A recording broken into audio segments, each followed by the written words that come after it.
Hello, welcome to my channel. It's good to have you here. So today I want to talk about human rights. I want to talk about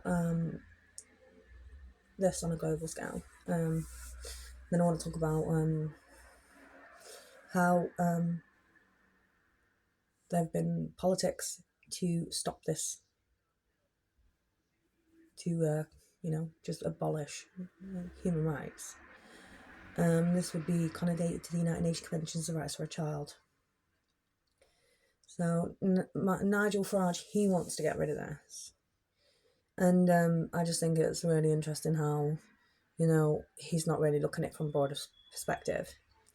And I know he is a nationalist, and I can understand that. But I think he's more than just a nationalist. And, when it comes to things like what we need to protect and what is our greatest asset, and it's to humans, it's our human rights.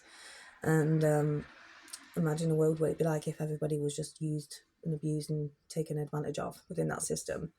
So we have to really relay the reality of why we have constitutions, why there are rights within our countries. Magna Carta for us as an original piece in the UK, England, right? So we have rights, but they created a United Nations Conventions of Rights for a Child. They created this.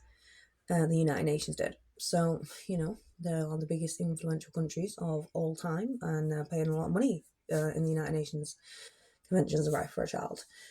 But if we are to look at this from an analytical perspective, where it comes to like what is more beneficial to us, would be when we are understanding aspects of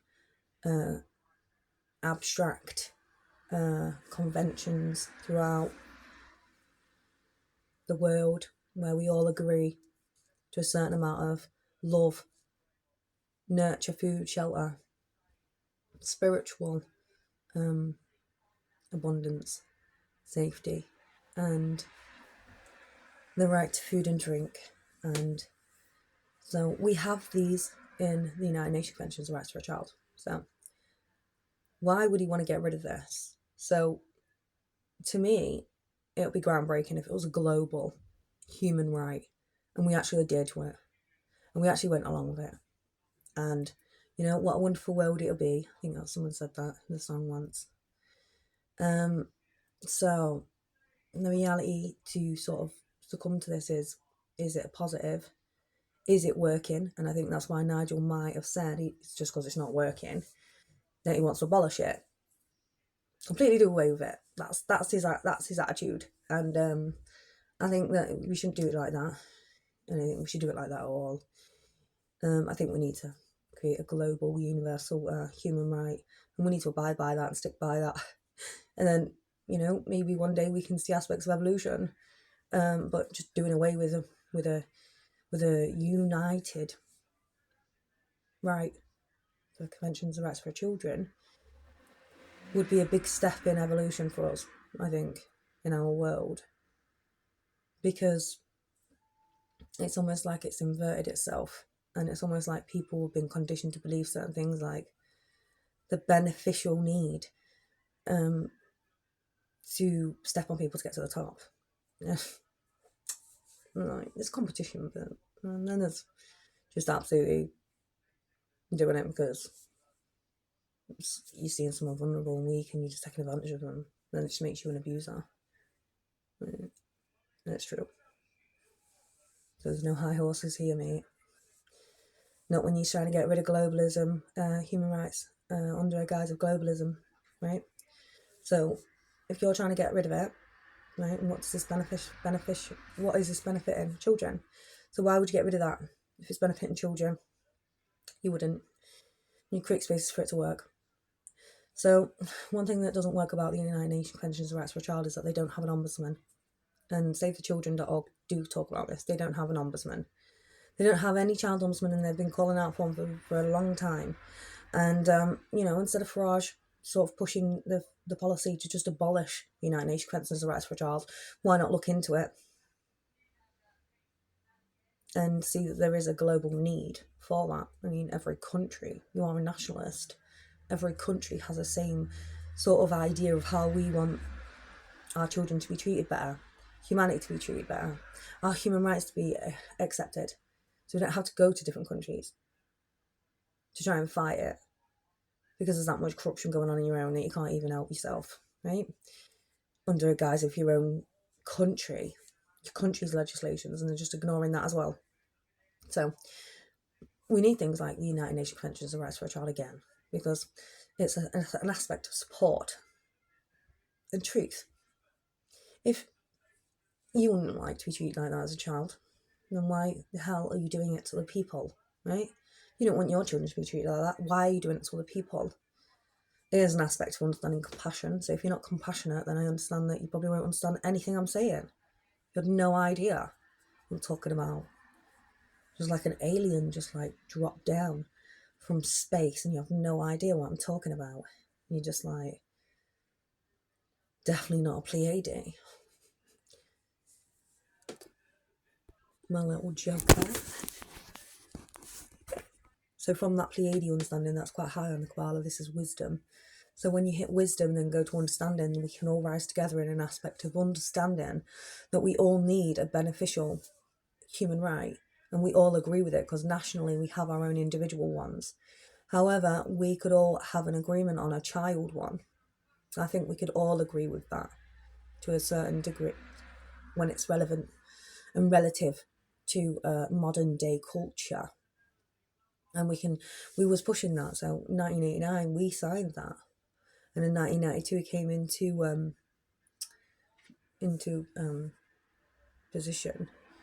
We signed and ratified it. We ratified, then signed it. And then that was in 1992. And then, so the reality of this is that it's been here for a while, but it's almost like, is the integration taking place effectively? Because women have a right. For example, if we're disabled, or if like a child might be disabled, or if you're an adult might be disabled. So, for example, this might be a disadvantage that can be created in society where a human right could actually help rather than hinder a person. So this is where like a United Nations Convention on the Rights of a Child might come in, or even in the human rights, okay? I think there's a national human right as well. I mean, a United Nations human rights. So if I was to be disabled, I'd have a right to find out if I am. And there should be there is funding in that area to find out if I am. If there is, okay? So this is an access point to understanding the United Nations. What they were trying to do with the rights of children, or it could be about race as well, or like helping support those areas, and that we all have a right to be who we are and our identity and stuff like this, and we shouldn't be judged for it, okay? So, and if we are, we have protection of powers in place and rights that can help us so that we are protected, and this is a comfort. And it shouldn't just be a comfort, it should be a truth, okay? So if it isn't being adhered to, Girls on FARAGE might be like, just get rid of it. But at the same time, if it's a global interest, then we should do it, because some things aren't going to be global. They are going to be abstract. They are going to be they're not going to be universal. So some things will be, but I think when we come together and understand our rights, human rights, I think we can all globally have an interest there. So I think things can be global. I don't think it'll be like universal. I think some things should be and should stay like that. It'll be easier for then the cultures to merge together through migration as well, because we'd all have the same agreements on how it is to treat each other. So I think human rights is important to have this globally. But let's be honest, everything can be a lure, can't it? Everything can be like a lure into the wrong direction. And it really does depend on like how the way the world sways. When we go into like the next couple of years, maybe. So I do think fundamentally human rights is a global interest because it should keep people safe. And this is obviously the reason why we have it in the first place. So if we all agree on it, we might as well have a universal understanding of it. Why get rid of it? It doesn't make sense. Unless it's used under a guise of control in different ways. So it would almost be like backtracking if we did that. Then would it? Because what is the reason for it to be used in the first place? Render aspects of supposed support just to get in and then pull the rug from under their feet.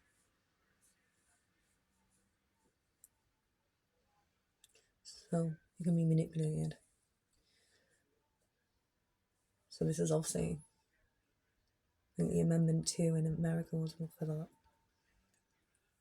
So there's a reason why these structures were put in place in the first place.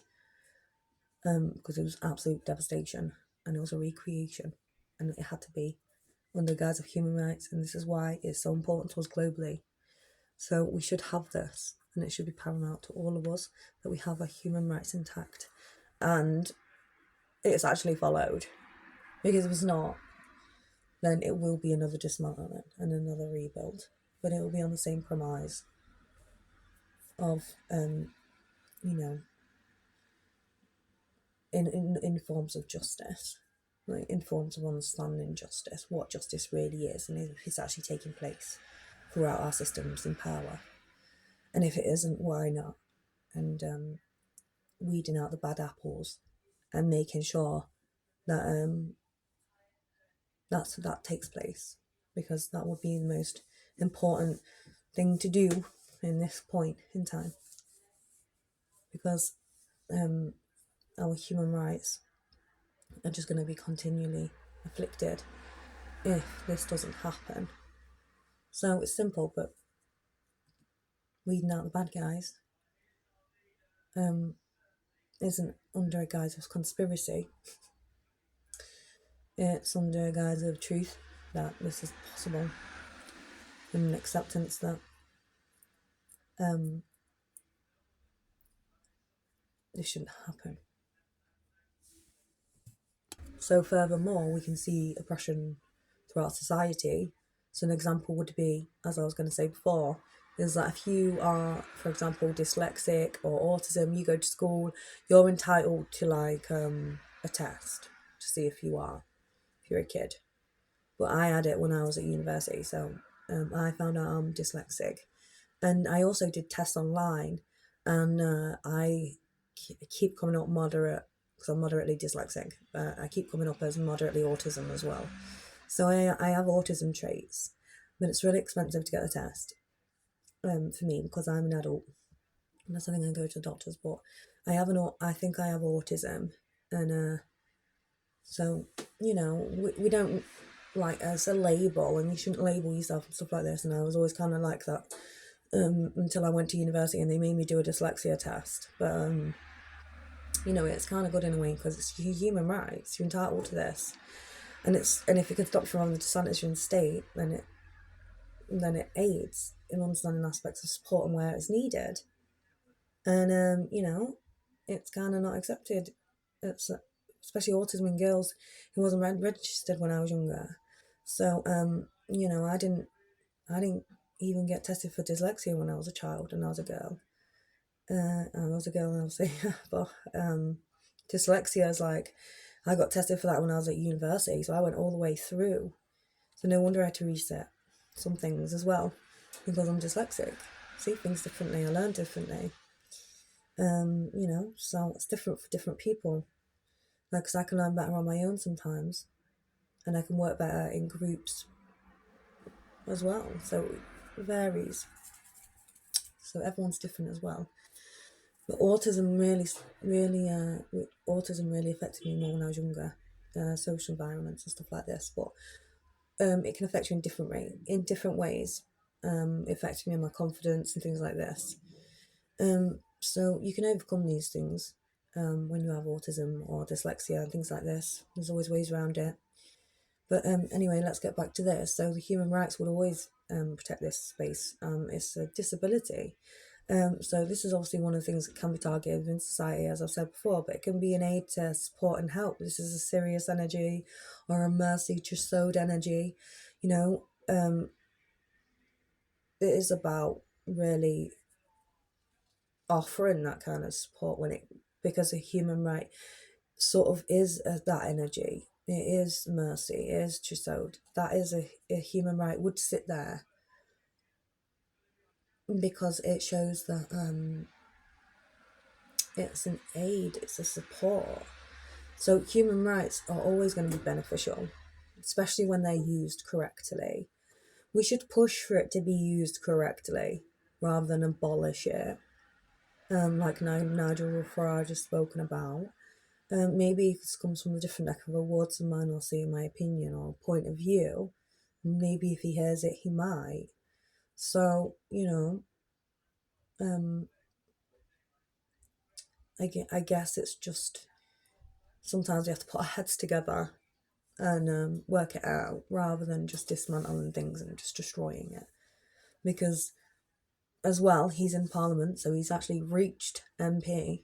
So he's worked at that. He's in there. So we have to work with what we've got, So it's about sharing opinions and sharing ideas and making sure we come up with the best solutions possible